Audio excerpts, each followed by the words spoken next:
দিদা তুমি ভালো আছো? তুমি এখনো টিভিতে আমায় দেখো দেখো? এটা আমার সৌভাগ্য দিদা।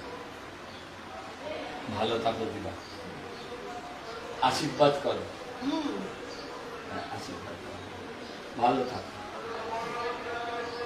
ভালো থাকো দিদা।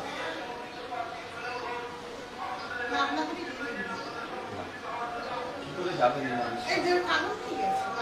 ও বাড়িতে নিয়ে গেছে, ও নিয়ে যাবে। হ্যাঁ বাড়িতে নিতে আসবে, এখানে বাড়িতে আসবে। হ্যাঁ বাড়িতে আশীর্বাদ। গুরুজনরা দিদা বললাম না, দিদারা নমস্কার করে, দিদারা আশীর্বাদ করে। হ্যাঁ নমস্কার, নতুন বাংলা থেকে বলছি সন্ময় বন্দ্যোপাধ্যায়। ষষ্ঠ দফার নির্বাচন শেষ হয়ে গেছে।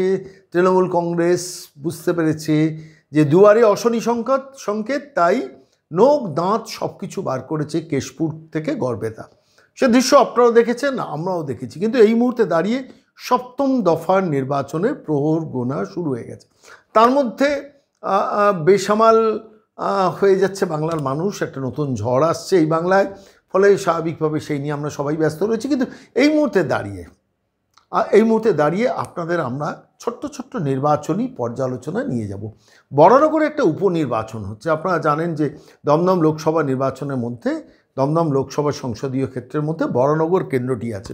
সেই বরানগরে একটি উপনির্বাচন হচ্ছে। কেন উপনির্বাচন হচ্ছে? তার কারণ সেখানকার যিনি বিধায়ক ছিলেন তাপস রায় বিধানসভার পদ ছেড়ে দিয়ে সরাসরি তিনি লোকসভার প্রার্থী হয়েছেন বিজেপির উত্তর কলকাতা থেকে।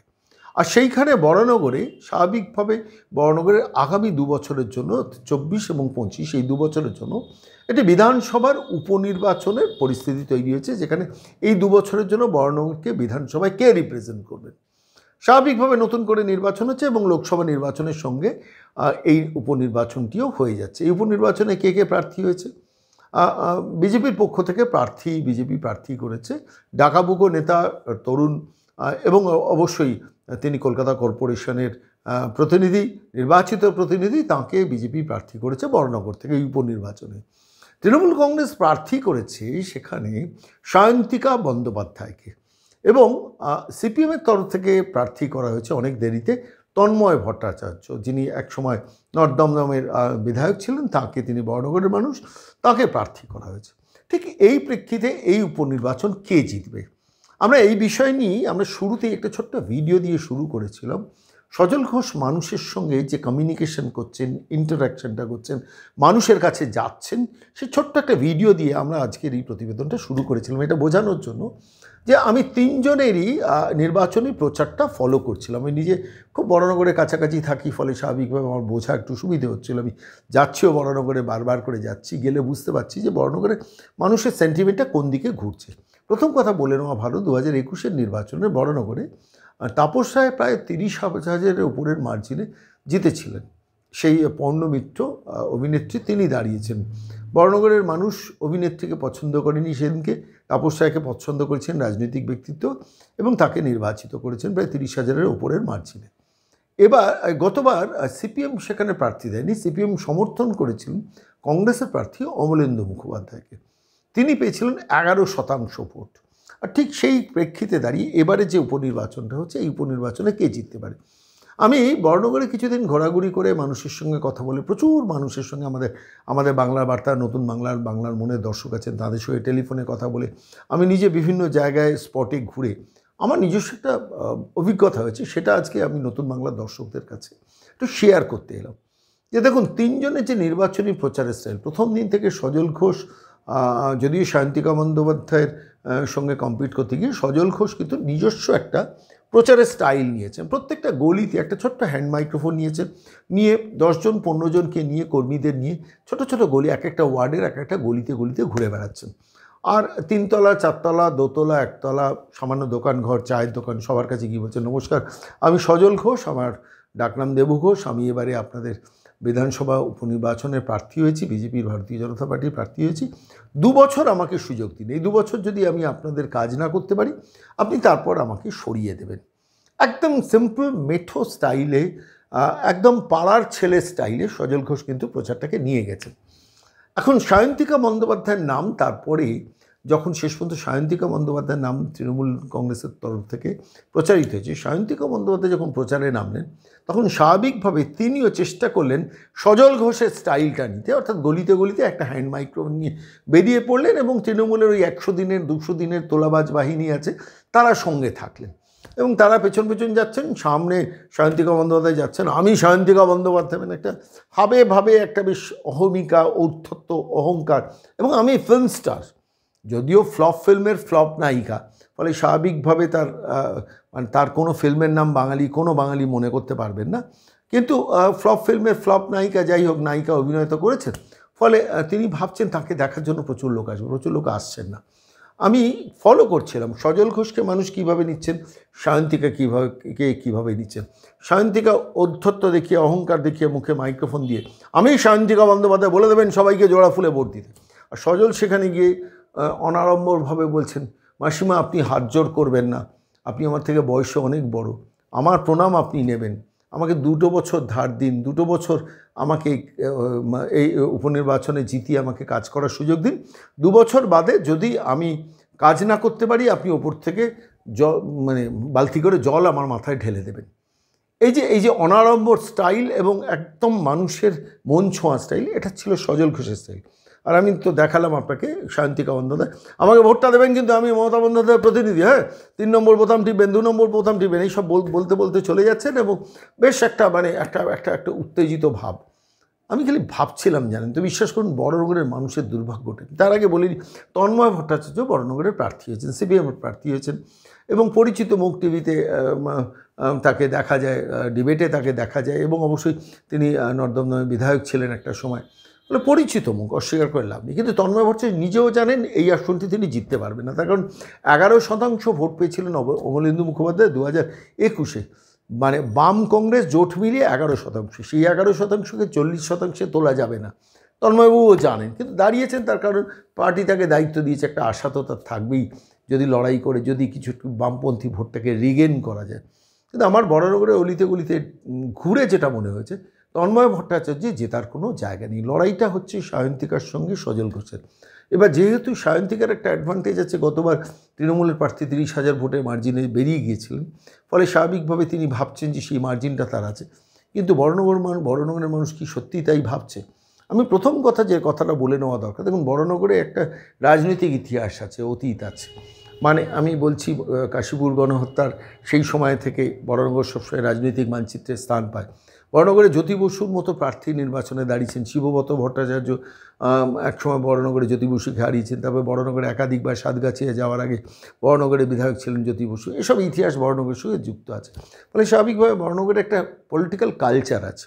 তারপর বড়নগরে যেটা হচ্ছে, প্রচুর মানুষ, মানে যারা কলকাতায় বাড়ি ফ্ল্যাট করতে পারেনি, বড়নগরে সে ফ্ল্যাট বাড়ি কিনেছেন, তাদের বড়নগর রামকৃষ্ণ মিশনের ছেলেকে পড়িয়েছেন বা কলকাতার কোনো স্কুলে পড়িয়েছেন, বড়নগরে একটা ফ্ল্যাট করেছেন, বড়নগর যেহেতু কলকাতার লাগোয়া, ফলে যতটা কলকাতার কাছে থাকে এই ধরনের এলিটিস্ট মানে শিক্ষিত মানুষের বসবাস বড়নগর অঞ্চলে কিন্তু প্রচুর। আর পাশাপাশি আছেন খুব গরিব মানুষের বসবাস আছে, অবাংলাভাষী মানুষের বসবাস আছে, উর্দু স্পিকিং কিছু মানুষের বসবাস আছে। বড়নগরে একটা ঐতিহ্য আছে, বড়নগর রামকৃষ্ণ মিশন আছে, কাশীপুর উদ্যানবাটি আছে, ঐতিহ্যমণ্ডিত শ্মশানঘাট আছে, এবং মানে গঙ্গা পেরুলি বেলুর ঘাট কাছেই, গঙ্গা পেরুলি বেলুর মঠ কাছেই, দক্ষিণেশ্বর কালী মন্দির আছে। নানাবিধভাবে বড়নগরে কিন্তু একটা পলিটিক্যাল ঐতিহ্য, মানে আমি বলছি সাংস্কৃতিক ঐতিহ্যও আছে। সেইখানে বড়নগর কিন্তু কোনো ফিল্ম স্টারকে পছন্দ করবেন বলে আমার নিজের বিশ্বাস হয় না, কেন বড়নগরের মানুষ তো জানেন যে মিমিকে দিয়ে যাদবপুর কীভাবে ঠকেছে, নুসরাতকে দিয়ে বসিরহাট কীভাবে ঠকেছে, এটা তো বড়নগরের মানুষ জানেন যে এই অভিনেত্রীদের মমতা বন্দ্যোপাধ্যায় ফিল্মে গ্ল্যামারটাকে কাজে লাগানোর জন্য পুঁতে দেন, আর দেওয়ার পর শেষ পর্যন্ত তখন তারা যখন কাজ করে না, পরে এবার তার প্রার্থী বদলে দেন। যাদবপুর দেখুন, মিমি চক্রবর্তী 30% অ্যাটেন্ডেন্স দিয়েছেন যাদবপুরে, আজকে মিমিকে কার্পেটের তলায় লুকিয়েছেন। কেন লুকিয়েছেন? 5 বছর তিনি সার্ভিস দেননি যাদবপুরের মানুষকে, তার জবাবটা মমতা বন্দ্যোপাধ্যায় দেবেন না কেন? কিংবা নুসরাত ধরুন বসিরহাটকে সার্ভিস দেননি, 30% অ্যাটেন্ডেন্স সংসদে করেছেন, 5 বছর একজন সাংসদের জন্য 9 কোটি টাকা ভারত রাষ্ট্র খরচ করে, ফলে আলটিমেটলি সেটা জলে গেছে। আলটিমেটলি বসিরহাটের মানুষ তৃণমূলকে বিশ্বাস করেছিল, নুসরাতকে বিশ্বাস করেছিল, ঠকেছেন। যাদবপুরের মানুষ মিমিকে বিশ্বাস করেছিল, তৃণমূলকে বিশ্বাস করেছিল, তারা ঠকেছেন। আজকে কি বড়নগরের মানুষ তো স্বাভাবিকভাবে জানেন যে এই সায়ন্তিকা বন্দ্যোপাধ্যায় যদি কোনো কারণে জিতে যান, জেতার সম্ভাবনা কম, যদি জিতে যান তাহলে জিতবেন, জিতে তারপরে তিনি আবার তার ওই মানে ফ্লপ ফিল্মে এতদিন ধরে ফ্লপ হিরোইন হয়েছে, বা যদি কোনো একটা সিনেমায় ভালো কোনো চান্স পাওয়া যায় তার জন্য দৌড়বেন। আর ওদিকে লোকাল স্তরে তখন তোলাবাজির পরিমাণটা বেড়ে যাবে। আমি আপনাদের বরানগর নিয়ে সিরিজ স্টোরি করব, আমার ইচ্ছা আছে। যে দেখুন, আমার বেসিক্যালি মনে হচ্ছে সজলকে কিন্তু বরানগরের মানুষ খুব দ্রুত অ্যাকসেপ্ট করেনি, কারণ সজল মধ্য কলকাতার ছেলে, তার বাড়ি থেকে বরানগর পৌঁছতে 20 মিনিট লাগে। তো সেই বরানগরের মানুষের কাছে সজল ঘোষের অ্যাকসেপ্টেন্স তৈরি করতে একটু সময় লেগেছিল। টিভিতে পরিচিত মুখ, ডাকাবুকো মুখ, কলকাতার লড়াইয়ের একটা মুখ, সেই মানুষটা যখন বরানগর থেকে আসছে এবং কলকাতায় কর্পোরেশনের কাউন্সিলর হিসেবে যথেষ্ট সাকসেসফুল হয়েছে, সেই মানুষটা এইবার বরানগরে সার্ভিস দিতে এসছেন। ফলত আলটিমেটলি বরানগরের মানুষের প্রথমে একটু ঘুম ভাঙতে দেরি হয়েছিল, কিন্তু এখন কিন্তু বরানগরে সজল ঘোষ কিন্তু ঘরের ছেলে হয়ে গেছে।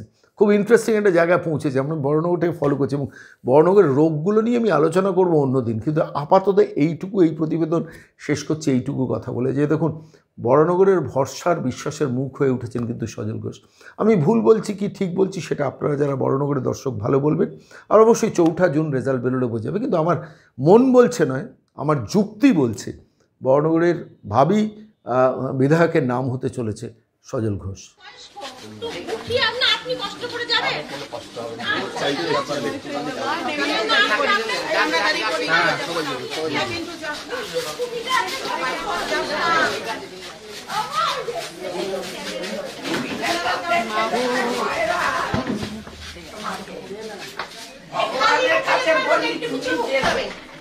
আমরা খুব খুশি হব আপনি জিতলে।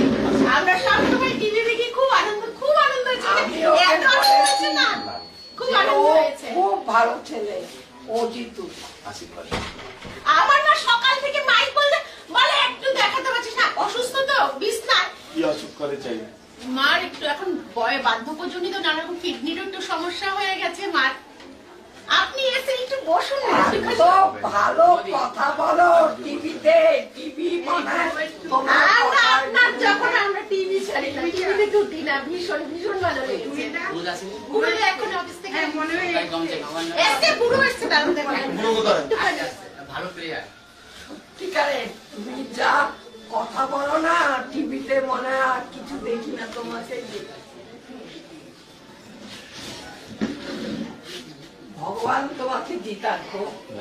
আপনি আশীর্বাদ করেছেন যে মোনা ফটো নিব না। না, এখন আসেনি। তো রেডিও কিছু মুখের লাগলো, আমার খুব বাজে লাগলো। আপনি দিদি কথা এসেছেন। দিচ্ছি আমি আবার আসবো। ঠিক আছে, আপনাকে ভালোবাসা খালি যেখানে দেখলাম, মানে আবার খুব ভালো লাগে, এত ভালো লাগলো না। আবার আসবে জয়ের মালা নিয়ে। বিশাল কেউ আসলে ওরা এত খুশি হতাম না, আপনি আসাতে খুব খুশি হয়েছি। আমি শুধু একটা কথা বলি, কোন ঠাকুর আপনাকে জেতা, কোনো কারণে অকারণে গেলে একটু মানে ভালোবাসাটা দেবেন। মানুষের কাছে থাকবো। আপনি যে আসবেন না, আমার খুব ভালো লেগেছে, খুব ভালো লেগেছে। এটা তো টিভিতেই বলো, তোমরা সবাই একটু দেখো, তাহলেই হবে। সবার সঙ্গে থাকবো। তোমার বাবাও তো তাই।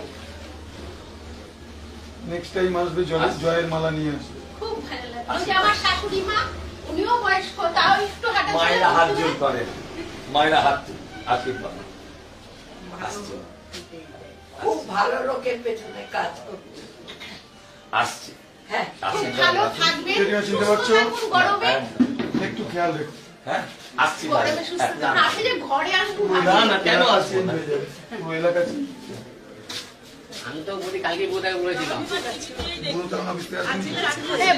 যা খুশি মিথ্যা বলবো সেটা বলা প্রতিশ্রুতি দিয়ে প্রতিশ্রুতি না রাখতে পারলে ভীষণ আমার হাতে চাকরি দেওয়ার মতন খুব বেশি ক্ষমতা নেই। আমি আপনাদের সাথে ব্যক্তিগতভাবে থাকবো, কিন্তু চাকরি দেওয়ার মতন মিথ্যা কথা এখন বলেই দিতে পারি। আমার দেখে মনে হচ্ছে আপনারা আমায় ভোট দেবেন হয়তো, কিন্তু আমি তাই বলে মিথ্যা বলে দিয়ে যাবো, এটা উচিত হবে। চাকরি দেওয়ার চেষ্টা করুন। আমি চেষ্টা আমরা সেটুকুই চাই, আমি চেষ্টা করবেন আমাদের ছেলে মেয়ে। আমি চেষ্টা করব। আমি কিছু না এটা টোটাল ভাবে আসলে অনেক কিছু হ্যাঁ, উপকার। সরকার না একা পাল্টালে, উনি তো না করা সরকার সম্ভব না না। পাল্টালে এটা থেকে আপনি আমার থেকে বরানগরের জন্য আশা করতে পারেন, কিন্তু সরকার না পাল্টালে পরে আপনি চাকরি দেব, এটা বোধহয় সম্ভব না। ডাক।